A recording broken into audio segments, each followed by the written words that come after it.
Technical civil में आपका स्वागत है। उत्तर प्रदेश राज्य विद्युत उत्पादन निगम लिमिटेड में सिविल इंजीनियर्स को रिक्रूट किया जा रहा है। इस वीडियो में हम इन्हीं रिक्रूटमेंट्स की बात करेंगे, इसलिए इस वीडियो को आखिर तक बिना स्किप के ध्यान से देखिएगा और अगर आपको ये वीडियो पसंद आए तो इसको लाइक और शेयर भी कर दीजिएगा। तो जैसे कि आप देख सकते हो आपके सामने उत्तर प्रदेश राज्य विद्युत उत्पादन निगम लिमिटेड की तरफ से पब्लिश किया हुआ ऑफिशियल एडवर्टाइजमेंट ओपन है। अगर आपको इस एडवर्टाइजमेंट की पीडीएफ डाउनलोड करनी है तो इस वीडियो के कमेंट सेक्शन में आपको इसकी लिंक मिल जाएगी, वहां से आप इसकी पीडीएफ फाइल को डाउनलोड कर सकते हो। चलिए, तो यहां पर आपको पहले शुरुआत में बता दिया गया है कि कौन कौन सी पद पर जो है ये रिक्रूटमेंट कर रहे हैं। तो आप देख सकते हो यहां पर ये पूरा जो एडवर्टाइजमेंट है हिंदी में है, वैसे प्योर हिंदी में। अगर आपको हिंदी समझ में आती है तो आप इसको पढ़ सकते हो, अदरवाइज आप इसका गूगल ट्रांसलेट भी कर सकते हो। गूगल में आप अच्छी फैसिलिटीज आ चुकी है, वहां से आप ट्रांसलेट करके इसको समझ सकते हो, ठीक है, इंग्लिश में। चलिए, तो यहां पर आपको जो पहली पद है वो है जूनियर सिविल इंजीनियर की, या ये आप देख सकते हो अवर अभियंता, यानी ये जूनियर सिविल इंजीनियर की पोस्ट है और ये पोस्ट कोड आपको दिख रहा है 1 है। यहां पर जो अनरिजर्व कैटेगरी के कैंडिडेट हैं उनके लिए 9 सीट्स हैं, 9 वैकेंसीज हैं और उसके बाद जो है आप देख सकते हो बाकी वैकेंसीज रिजर्व कैटेगरी के कैंडिडेट्स को दे दी गई है। कुल मिलाकर यहां पर जूनियर सिविल इंजीनियर्स की 29 वैकेंट सीट्स हैं जिसके ऊपर रिक्रूटमेंट किए जा रहे हैं, ठीक है। तो आपके सामने ये नंबर ऑफ सीट, उनकी वैकेंसीज और वहां पर उनके हिसाब से जो रिजर्व कैटेगरी है उनके लिए जो भी एलोकेशन दिए गए हैं वो आपके यहां पर इस टेबल में आपको बता दिया गया है, ठीक है। उसके बाद यहां पर कुछ और पॉइंट्स है, मैं चाहूंगा आप इस पीडीएफ फाइल को आराम से डाउनलोड करके इन सब चीजों को पढ़ लीजिएगा। अब देखिए अगले टेबल में यहां पर जो है आपको मंथली सैलरी के बारे में बता दिया गया है कि अगर आपको यहां पर नियुक्त कर लिया जाता है, अगर आपको सिलेक्ट कर लिया जाता है तो monthly salary junior civil engineer के तौर पर आपकी जो बेसिक पे होती है लेवल 7 के हिसाब से, पे मैट्रिक्स के हिसाब से, वो है 44,900 रुपीज पर मंथ। ये आपको दिया जाएगा, ठीक है, अगर आपको सिलेक्ट कर लिया जाता है तो, ठीक है। चलिए, उसके बाद आपको आयु यानी एज के बारे में बताया गया कि आपकी एज लिमिट क्या होगी। तो यहां पर कट ऑफ डेट आपको बता दी गई कि 1/7/2022 के दिन आपकी जो मिनिमम एज है वो 18 से कम नहीं होनी चाहिए और मैक्सिमम एज 40 से ज्यादा नहीं होनी चाहिए। तो ये आपको एज क्राइटेरिया भी बता दिया गया। उसके बाद आपको एज रिलैक्सेशन के बारे में बता दिया गया। अगर आप एक रिजर्व कैंडिडेट हो तो इन पॉइंट्स को पढ़ के आप अपने हिसाब से जो रिलैक्सेशन आपको दिया है उसके बारे में यहां पर जानकारी प्राप्त कर सकते हो, ठीक है। उसके बाद यहां पर कुछ और चीजें आपको दे दी गई है, मैं चाहूंगा इन सब चीजों को आराम से पढ़ लीजिएगा। अगला यहां पर जो टेबल है वो है आपके एजुकेशनल क्वालिफिकेशन का, कि जो मिनिमम एसेंशियल एजुकेशन क्वालिफिकेशन की रिक्वायरमेंट है इन पोस्ट के ऊपर वो क्या है। तो जूनियर सिविल इंजीनियर, जिसमें आपको पोस्ट कोड 1 है, जूनियर सिविल इंजीनियर की बता दिया गया यहां पर कि भाई 3 साल की डिप्लोमा सिविल इंजीनियरिंग की डिग्री आपके पास होना अनिवार्य है। ये अगर आपके पास है तो आप इस पोस्ट पे अप्लाई करने के लिए एलिजिबल माने जाओगे। और भी कुछ यहां पर ऑप्शन में चीजें हैं वो भी आप देख सकते हो, लेकिन आपके पास अगर डिप्लोमा सिविल इंजीनियरिंग की डिग्री है तो आप इसमें अप्लाई कर सकते हो, ठीक है। चलिए, उसके बाद यहां पर आपको जो है आरक्षण यानी जो रिजर्वेशन है उनके लिए कुछ यहां पे छूट छाट है, वो आप देख सकते हो क्या क्या आपको यहां पर दे रखा है, ठीक है। अब देखिए इसमें अगर आप एलिजिबल हो और इंटरेस्टेड और अप्लाई करना चाहते हो तो एप्लीकेशन फीस भी आपको देनी पड़ेगी। एप्लीकेशन फीस के मुताबिक आपको बता दिया गया है कि ये आपकी नॉन रिफंडेबल फीस होगी और कैटेगरी वाइज ये भी बता दिया है किसको कितनी फीस देनी पड़ेगी। अगर आप एक अनुसूचित जाति से हो, जो कि यहां पर आपको दे दिया गया है 826 रुपए, जिसमें जीएसटी भी इंक्लूडेड है, तो 826 रुपीज आपको देने पड़ेगी। वहीं अगर आप एक अन्य कैटेगरी को यानी एक जनरल या आप जो अनरिजर्व कैटेगरी के हो तो आपको 1180 रुपए देने पड़ेगी, 1100 से 1180 रुपीज आपको देने पड़ेगी। और अगर आप एक पीडब्ल्यूबीडी कैटेगरी के कैंडिडेट हो तो वहां पर आपको केवल 12 रुपए ही देना पड़ेगी। तो ये आपकी एप्लीकेशन प्रोसेसिंग फीस है जो आपके सामने इस टेबल के अंदर आपको बता दी गई है। और ध्यान दीजिएगा ये नॉन रिफंडेबल है, इसलिए अप्लाई करने से पहले आप अपने एलिजिबिलिटी क्राइटेरिया जरूर देख लीजिएगा। अगर आप एलिजिबल हो तभी अप्लाई कीजिएगा। चलिए, उसके बाद यहां पर जो है आपको बता दिया गया आपको सिलेक्ट कैसे किया जाएगा, सिलेक्शन प्रक्रिया या मोड कैसा होगा आपका, ठीक है। तो ध्यान दीजिएगा, मैं जूनियर सिविल इंजीनियर की बात कर रहा हूं यहां पर। तो देखिए सबसे पहले आपका एक कंप्यूटर बेस्ड टेस्ट होगा।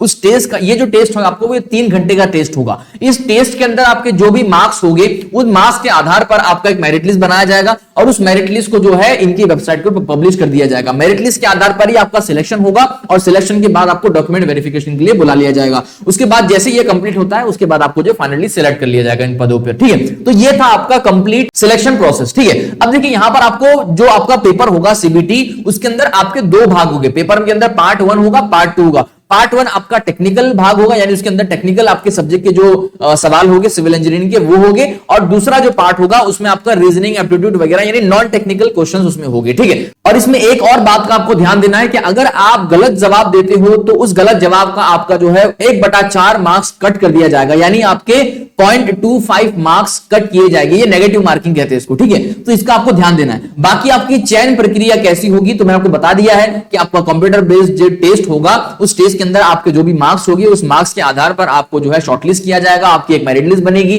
उस मेरिट लिस्ट के अंदर जो भी सर्वोत्तम रहेंगे उनको सिलेक्ट किया जाएगा, उनको फिर डॉक्यूमेंट वेरिफिकेशन के लिए इनवाइट किया जाएगा, बुलाया जाएगा और उसका डॉक्यूमेंट वेरिफिकेशन कंप्लीट होने के बाद उसको सिलेक्ट कर लिया जाएगा। यही आपकी चयन प्रक्रिया होगी, ठीक है। उसके बाद आपको बताया गया है कि आप जब डॉक्यूमेंट वेरिफिकेशन के लिए आते हो तो आपको कौन कौन से डॉक्यूमेंट लाने पड़ेंगे, इसकी लिस्ट आपको यहां पर दे दी गई है। तो आप इन सभी डॉक्यूमेंट की लिस्ट को बनाकर तैयार रखिएगा और ये सभी डॉक्यूमेंट अपने पास रेडी रखिएगा। एक बार आपका एग्जामिनेशन कंप्लीट होता है और आपको शॉर्टलिस्ट कर लिया जाता है तो आपको इन डॉक्यूमेंट्स को रेडी करके वहां पर जाना होगा, ठीक है। चलिए, तो ये आपको डॉक्यूमेंट के बारे में बता दिया गया है। अब देखिए, आपको एग्जाम सेंटर्स के बारे में बता दिया गया है कि परीक्षा स्थान आपके कहां कहां पर होगी, यानी आपको अगर सीबीटी देने के लिए जाना है तो कौन कौन से सेंटर्स होंगे। देखिए, यहां पर आपको बता दिया लखनऊ, प्रयागराज, कानपुर, वाराणसी, मेरठ, गाजियाबाद एवं ग्रेटर नोएडा शहर में आपके एग्जाम सेंटर्स होंगे। तो यहां पर आपको जाना पड़ सकता है आपके एग्जाम के लिए, सीबीटी के लिए, ठीक है। ये आपके एग्जाम सेंटर के बारे में बता दिया गया है, ओके। और शॉर्टलिस्टेड कैंडिडेट को ही डॉक्यूमेंट वेरिफिकेशन के लिए बुलाया जाएगा, इसका आपको ध्यान रखना है, ओके। चलिए, अब आवेदन कैसे करें, यानी अप्लाई आपको कैसे करना है, इस पे जरा गौर कीजिएगा। देखिए, अप्लाई करने के लिए आपको करना क्या है, उनकी वेबसाइट पर जाना है और वहां पर एप्लीकेशन की लिंक होगी, उस पर क्लिक करना है। लेकिन उससे पहले आपको कुछ चीजों का ध्यान रखना होगा। यही चीजें आपको यहां बता रखी है कि आपको कैसे अप्लाई करना है। ये सारी प्रोसेस आपको स्टेप बाय स्टेप यहां पर बता रखी है। मैं चाहूंगा इस पीडीएफ फाइल को डाउनलोड करके इन सभी स्टेप्स को आप एक बार ध्यानपूर्वक तरीके से पढ़ लीजिएगा ताकि एप्लीकेशन में अप्लाई करते वक्त आपसे कोई गलती ना हो, ठीक है। चलिए, अप्लाई करना कैसे है इस बात पे जरा गौर कीजिएगा। देखिए, अप्लाई करने के लिए आपको इनकी वेबसाइट पे जाना होगा। इस वेबसाइट की लिंक भी आपको इस वीडियो के कमेंट सेक्शन में मिल जाएगी, वहां से आप इस वेबसाइट को इजीली एक्सेस कर सकते हो, ठीक है। तो ये इनका ऑफिशियल रिक्रूटमेंट पेज है, उत्तर प्रदेश राज्य विद्युत उत्पादन निगम लिमिटेड का। अब यहां पर देख सकते हो आप, ये आपको एक पहले नोटिफिकेशन दिख रहा है डिस्क्रिप्शन में, यह regarding inviting online application for the post of junior engineer civil और फार्मासिस्ट अगेंस्ट एडवर्टाइजमेंट नंबर, जिसको हम अभी पढ़ रहे हैं, ठीक है।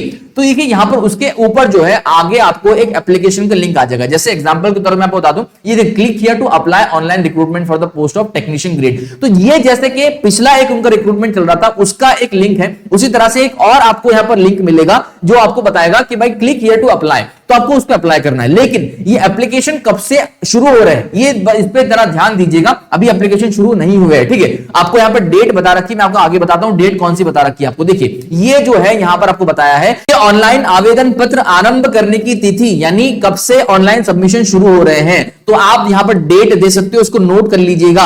29/8/2022 से ऑनलाइन एप्लीकेशन के सबमिशन शुरू हो रहे हैं और आखिरी डेट अप्लाई करने की होगी 19/9/2022। ये दोनों डेट आपके लिए महत्वपूर्ण है, तो इन दोनों डेट को आप नोट कर लीजिएगा। और आखिरी फीस भरने की जो तारीख है वो भी 19/9/2022 ही है, ठीक है। चलिए, तो क्या करना होगा आपको, ये जो एप्लीकेशन की वेबसाइट मैंने आपको बताई थी, इस पे आपको आना होगा 29 तारीख के दिन। तो यहां आपको एक नई नोटिफिकेशन मिलेगी जिसमें आपको कहा जाएगा कि क्लिक हियर टू अप्लाई, तो आपको उस पर क्लिक करना होगा और अप्लाई की प्रक्रिया वहां पर पूरी करनी होगी, ठीक है। यहीं से आपको होगा, लेकिन 29 तारीख के दिन होगा ये, ओके। चलिए, तो इस बात का आपको ध्यान रखना है। लेकिन उससे पहले आपको यहां पर कुछ और भी अहम बातें बताई गई थी, उसको भी जरा आप ध्यान से पढ़ लीजिएगा कि अप्लाई कैसे करना है। और हाँ, इस बात का भी ध्यान दीजिएगा कि ऑनलाइन अप्लाई करते वक्त अगर आपको कोई प्रॉब्लम होती है, कोई क्वेरी आपको आती है, तो आप इनके हेल्पलाइन नंबर पर संपर्क कर सकते हो और अपनी क्वेरीज को सॉल्व करवा सकते हो। ध्यान दीजिएगा, वर्किंग डेज में 10 बजे से शाम 5 बजे तक आप इस नंबर पर संपर्क कर सकते हो और वहां से अपनी एप्लीकेशन की फिलिंग को लेकर कोई क्वेरी है तो उनसे आप जो है